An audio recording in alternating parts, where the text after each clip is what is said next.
A última parte do instrumento de trabalho para a segunda sessão do Sínodo é dedicada aos lugares. A vida sinodal missionária da Igreja, as relações que a integram e os percursos que asseguram o seu desenvolvimento nunca podem prescindir do concreto de um lugar, ou seja, de um contexto, de uma cultura. O texto convida a superar uma visão estática dos lugares, que os ordena por níveis ou graus sucessivos, segundo o modelo piramidal. Nos ajudam na reflexão deste tema Marilza Chuina e Padre Miguel Martins Filho. Marilza Chuina é cristã leiga, professora, especialista em educação e assessora da Comissão Episcopal para o Laicato da CNBB do setor SEBS. Marilza, uma alegria contar com você aqui no programa mais uma vez. Seja muito bem-vinda. Olá, Marcos. Olá, Padre Miguel e todos e todas que nos acompanham. É sempre um prazer, uma alegria poder conversar, partilhar um pouco da nossa experiência de vida. Obrigado. O Padre Miguel Martins é jesuíta, diretor do Centro Cultural de Brasília, superior do Núcleo Apostólico Brasília-Goiânia da Província Jesuíta do Brasil.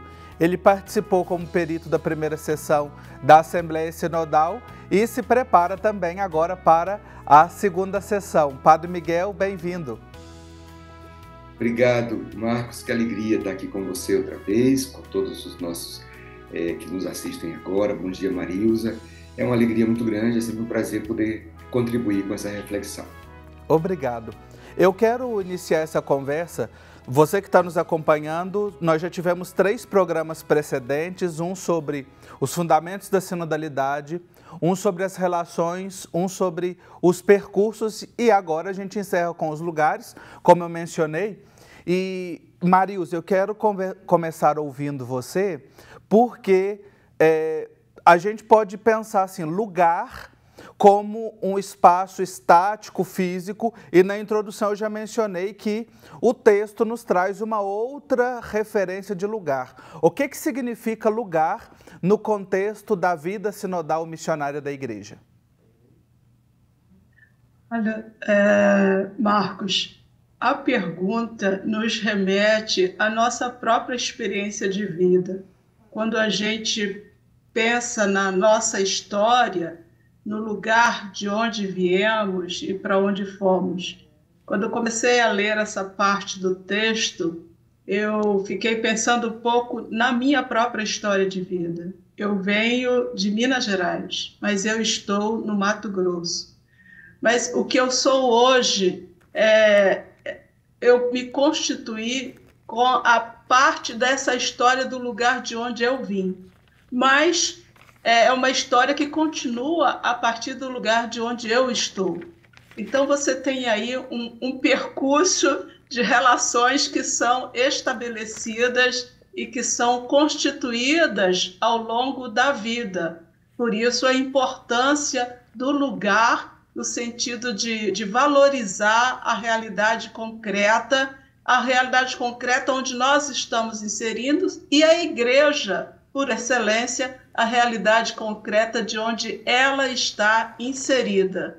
Então, é importante que a gente tenha a referência do lugar como esse espaço privilegiado de pluralidade, de diversidade, de contextos, de experiências de vidas que vai contribuir para a encarnação da Igreja em todos esses contextos específicos, em todos esses contextos culturais, relações, percursos, lugares que se constituem não por ordenamento imposto ou colocado, porque se a gente restringe na normativa, a gente restringe a ação da Igreja. E o lugar, ele nos abre perspectiva para a ação da Igreja nas relações que se constituem, tanto sociais, econômicas, culturais. Então, os lugares eles são colocados nessa perspectiva, de fato, de concretizar as relações entre as igrejas, inclusive, nos agrupamentos diversos, nos serviços diversos, como vai se dando nos territórios e nos espaços onde nós nos encontramos. Olhar para o lugar, olhar para o território, olhar para as pessoas que compõem a história de vida deste lugar. Isto é imprescindível para que a gente possa se constituir numa igreja efetivamente sinodal, uma igreja missionária, uma igreja da comunhão e da participação. Excelente, Marilza, que você traz para a gente essa referência de lugar, pensar também nesses movimentos e as relações que a gente vai tecendo, que é a dinâmica própria da vida, né? E quantas de nós fazemos esse movimento ao longo do nosso caminho, da nossa trajetória eclesial. E é interessante a gente pensar isso, e aí eu quero convidar o Padre Miguel aqui para a conversa, porque o texto afirma, eu mencionei na introdução, que o instrumento de trabalho, né, nos convida a superar uma visão estática de lugares segundo um modelo piramidal. É interessante essa afirmação, superar um modelo piramidal, porque a gente fala no cotidiano, nas reflexões, mas isso vem no instrumento do sínodo que reflete sobre sinodalidade. Como a igreja pode evitar o modelo piramidal, Padre Miguel, ao tratar esses diferentes níveis de lugares, né? Nós pensamos comunidades, paróquias, dioceses, a igreja universal, e na nossa cabeça acaba vindo esse desenhozinho de uma pirâmide. Como é que a gente pode superar isso? Muito bem. Primeiro, entendendo que o poder na igreja não advém do ministério ordenado, por exemplo. Isso pode ser um ponto de partida para a gente entender essa pergunta que você me faz. Na verdade, esse modelo piramidal, ele se institui, eu imagino, à revelia do próprio Espírito Santo. Por quê? Porque se a igreja é o povo de Deus, a gente precisa entender que o poder na igreja deve ser vivido a partir do próprio batismo. E todos nós, cristãos batizados e batizadas, precisamos entender que o exercício do poder é serviço. Então, para superar essa estrutura piramidal, a gente precisa entender de maneira articulada essas três partes, por exemplo, do instrumento Labores. As relações, construídas de maneira mais igualitária, mais fraterna, né? E a questão dos itinerários de formação, no sentido de que a gente tem que se formar todo mundo junto, né? Os presbíteros, bispos e tal. Então, o lugar onde isso acontece, certo? Privilegiando as pequenas comunidades, né? Sem nos firmarmos nessas estruturas também, que muitas vezes não respondem mais aos desafios atuais, né? Estruturas que muitas vezes foram feitas há muitos séculos até, e que, de repente, já não respondem às necessidades de uma sociedade cada vez mais multicultural, plural, e que a gente tem que se entender assim, a igreja também, nós vivemos essa diversidade, principalmente diversidade cultural, se a gente pensa mais em termos de comunidade, né? As comunidades, nós somos povo de Deus e precisamos entender que esse povo de Deus tem rostos, né? Em cada região, em cada lugar, e não só falando de território, como a Marilza lembrava, né, e você, Marcos, mas assim, pensar que a igreja universal, a igreja povo de Deus, a igreja de Cristo, a igreja, né, que está aqui, né, para ser um instrumento ou um sinal do reino de Deus para todo o gênero humano, para toda a humanidade, ela tem rostos diferentes, né? E aí a gente precisa perceber isso. E nesse sentido, o instrumento Labores, captando as contribuições que vieram da escuta, da ampla escuta que foi feita, exatamente captando esse mosaico, essa diversidade grande, né, de experiências que concretizam, né, encarnam a igreja, né, nos vários ambientes, nos vários lugares. Na verdade, essa terceira parte fala do onde a igreja acontece, né? A igreja acontece onde? É essa a pergunta, e a gente vai continuar conversando e refletindo sobre isso. Exatamente, onde? E para a gente encerrar o bloco aqui, Marilza, rapidinho, um minutinho, o Padre Miguel já mencionou, mas eu queria trazer novamente, né, de que maneira que a diversidade cultural e a pluralidade das tradições, elas enriquecem a igreja. Muita gente acha que é uma ameaça, mas a partir dessa perspectiva da sinodalidade, de que maneira que essa diversidade enriquece a igreja e fortalece a missão? Olha, essa pergunta é instigadora, porque Comumente, quando a gente pensa no outro e na outra, e quando a gente pensa na pluralidade das culturas e na diversidade, a gente já estabelece uma barreira, porque a gente quer enxergar o outro e o outro como um oponente. As outras culturas como oponente, as outras igrejas, as outras religiões como oponentes. E, na verdade, não é assim que vai se dar, porque a igreja não vai ser compreendida, né, sem essa implementação cultural, sem as relações que se estabelecem entre os lugares, entre as culturas. Daí a importância de a gente valorizar efetivamente essa variedade de tradições que vai se dar, inclusive, no campo religioso, nas práticas litúrgicas, nas práticas teológicas, né? Então, é a comunhão das igrejas nos espaços, nos territórios, que vai enriquecendo a própria experiência do pluralismo das culturas e da fecundidade que isso propicia, o encontro com o outro e a outra, o diálogo, e esta é uma condição fundamental, né, de vida da igreja, e não é uma ameaça à catolicidade, né? Então, essa questão da forma plural que é expressa na diversidade dos povos, das culturas,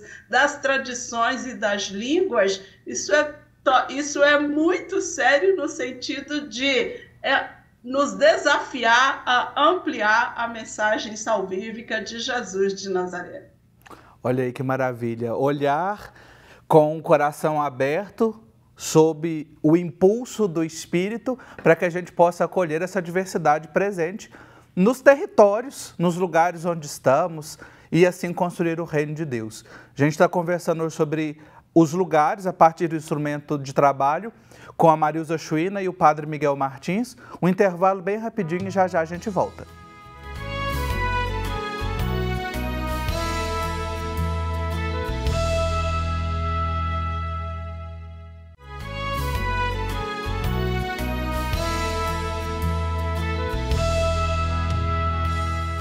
Estamos de volta com a nossa Igreja Sinodal. Obrigado a você que nos acompanha neste programa e ao longo desta temporada de reflexões sobre o instrumento de trabalho. Perdeu algum programa ou quer rever, quer compartilhar com a sua comunidade, no seu grupo de amigos, mandar pelas plataformas de redes sociais? Procure Igreja Sinodal no YouTube e você tem todos os programas disponíveis para você rever, aprofundar e entrar nestas reflexões importantes que a igreja está fazendo. Hoje, quem está nos ajudando a pensar os temas presentes na terceira parte do instrumento de trabalho é a Marilza Chuina. Ela é cristã leiga, assessora da Comissão Episcopal para o Laicato da CNBB, no setor SEBS, e o Padre Miguel Martins Filho, jesuíta, e que é um dos peritos que acompanham a Assembleia do Sínodo, um dos brasileiros que participa da sessão do Sínodo. Padre Miguel, quero voltar aqui com você para a conversa. A gente terminou escutando a Marilza falando aí da riqueza que é nós acolhermos a diversidade cultural como um dom do Espírito nas nossas comunidades, nos nossos territórios. E um ponto que o relatório de síntese, o instrumento de trabalho traz para a gente, que é importante pensar, é esse contexto de mudanças socioculturais, de migrações e outros fenômenos que marcam o nosso tempo. Quais são os desafios que as mudanças socioculturais elas implicam na construção desta igreja sinodal? De fato, é um desafio grande, né, Marcos? Porque, veja, primeiro, a gente tem que entender, a gente tem que partir da compreensão de que o mundo, as comunicações, as mudanças que a gente tem vivido nos últimos tempos, nos fazem perceber de maneira muito mais clara essa pluralidade e, mais do que isso, a interação, né, intercultural, né, o contato com outras culturas até distantes, mas de repente, em alguns lugares, acontece essa pluralidade também, alguns territórios, na verdade, essa mobilidade, né, humana, como está acontecendo, o deslocamento de populações inteiras com o fenômeno da migração, mas também a interconexão no mundo digital, né, no mundo das comunicações sociais, que hoje com as redes e tal proporcionam esse rosto mais plural ainda. E é impressionante como a gente percebe que, por mais que a gente tenha acesso a essa pluralidade, e a gente perceba essa pluralidade, está havendo esse fenômeno de um recrudescimento do individualismo, né?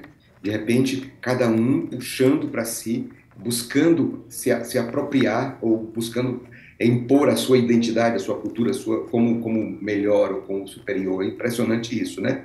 Nós temos todas as condições de viver de maneira mais pacífica, mais fraterna, essa interculturalidade. O Papa Francisco tem proposto isso, né? E não, na verdade, quando a gente fala de lugar, né, na terceira parte do instrumento, é exatamente ver os lugares eclesiais, né? Na verdade, onde é que a igreja acontece?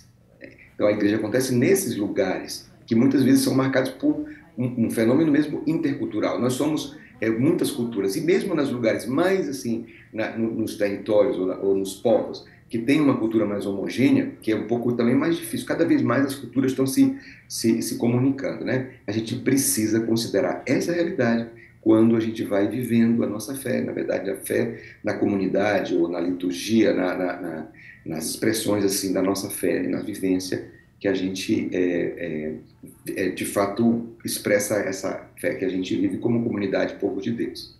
Uhum.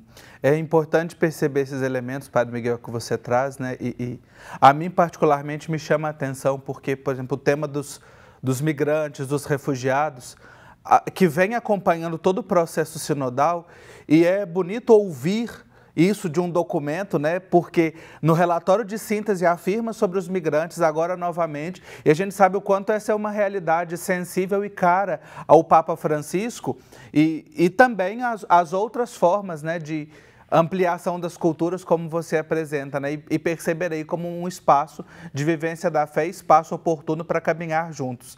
Caminhar com eles, com todos, como o Papa disse na Jornada Mundial em Lisboa. Um outro tema que aparece aqui, aí eu trago a Marilza para a conversa, ele sempre aparece aqui no Igreja Sinodal, e bom ele voltar novamente no contexto do instrumento de trabalho, que é sobre os conselhos, Marilza. Como os conselhos, sejam eles paroquiais, diocesanos, podem contribuir para uma efetiva prática sinodal e para a reforma das instituições eclesiais? Eita, Marcos! Você sabe que você toca, porque assim, é um assunto que está no cotidiano da vida das igrejas, mas é um assunto que ainda é um tabu. Exato. Porque ele não é realidade em todas as igrejas, e principalmente não é realidade nas igrejas locais. Então, primeiro ponto de partida é a gente olhar a igreja local como esse espaço da articulação, que articula as paróquias, mas que articula principalmente as comunidades, né? Então, na igreja local e nas comunidades, nas paróquias, é preciso existir esses diversos tipos de conselhos, né, de pastoral, conselhos econômicos, porque eles são uns instrumentos essenciais, minha gente, importantíssimo para o processo de planejamento, para o processo de organização, da própria execução e avaliação da vida pastoral numa comunidade local. Agora, interessante é que para que isso seja cada vez mais efetivado e se torne instrumento de comunhão, participação e missão, é propiciar que haja a participação de todos e todas. Então, na composição destes organismos, favorecer uma maior participação das mulheres, né? As mulheres que são maioria na igreja, são elas que animam as comunidades, são elas que presidem as celebrações da palavra, que cuidam do outro, da outra, com carinho, com amor de mãe. É preciso favorecer a participação dos jovens, das jovens. É preciso favorecer a participação do pobre, né? Dos pobres, das pobres, daqueles e daquelas que vivem em situação de marginalização, em situação de miséria, nesses processos que nós queremos que sejam processos coletivos, que sejam processos que efetivamente se constituam como serviços de animação, da vida da igreja. Então, é preciso, o Padre Miguel abordou uma questão hoje que a gente precisa, inclusive, passar por processos de mudanças de mentalidade, mexer nas estruturas. E a gente não mexe nas estruturas se a gente, de fato, não primar pela primazia, pela participação do sujeito coletivo, que é o povo de Deus. E todo o povo de Deus como sujeito. Então, não olhar para o povo de Deus como elementos que se constituem apenas dos cristãos leigos e leigas, mas daqueles e daquelas que são bispos, que são padres, que são os ministros ordenados em geral, mas olhar principalmente para que a gente constitua conselhos com a efetiva participação desse povo. O próprio Papa Francisco, na Evangelho Gaudium, já vem tratando dessa participação e Francisco, ele é tão eminente nessa questão que ele coloca, desde a Evangelho Gaudium, a participação das mulheres, a participação dos jovens e a participação dos pobres como o povo de Deus nesses processos, para que, de fato, a gente, animados pelo Espírito e pela divina Ruá, que a gente, de fato, concretize esses instrumentos que favoreçam a animação das nossas comunidades. É isso, sermos animados e reconhecer. E muito bom, Marilza, escutar de você esta animação e essa convicção para que realmente a gente possa, né, nas nossas comunidades, construir esses espaços, né, e favorecê-los para realmente construir uma igreja sinodal de todos, e não só com algumas partes, né, com todo o povo de Deus. Na verdade, quando a gente fala aqui do conselho, a Marilza menciona aqui, né, os diversos atores do povo de Deus, recordando inclusive aquilo que o Padre Agenor dizia para a gente no primeiro programa sobre os fundamentos da sinodalidade, que um deles é exatamente essa recuperação da eclesiologia do povo de Deus e desses diversos sujeitos eclesiais, e não só um ou outro. O tempo, ele geralmente é cruel com a gente. Aqui no Igreja Sinodal, quando a prosa é boa e os convidados são bons, o tempo passa rapidinho. Não vou conseguir abordar um tema que está aqui premente também, que é sobre a unidade, o papel do Bispo de Roma na diversidade também religiosa, o Colégio Episcopal. Mas eu quero agradecer demais a participação da Marilza Schwinn e do Padre Miguel. Marilza, obrigado por mais uma vez você participar aqui com a gente no Igreja Sinodal.